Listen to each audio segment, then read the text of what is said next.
રાજ્યમાં આગામી દિવસોમાં ઠંડીનું જોર વધવાની શક્યતા છે। રાજ્યના અનેક શહેરોમાં આજે તાપમાનનો પારો ગગડ્યો છે।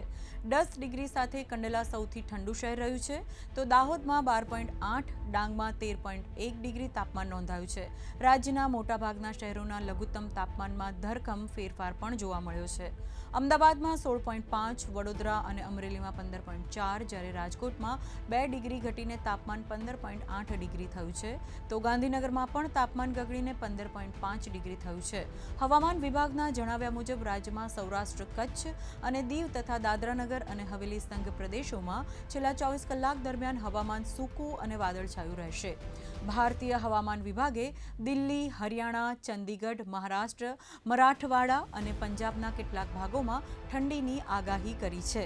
હિમાચલ પ્રદેશ, નાગાલેન્ડ, મણિપુર, મિઝોરમ, ત્રિપુરા અને ઓડિશામાં ધુમ્મસ છવાઈ શકે છે, તેમજ આંધ્રપ્રદેશ, તમિલનાડુ, પુડુચેરી અને કરાઈકલમાં પણ ભારે વરસાદની આગાહી કરવામાં આવી છે।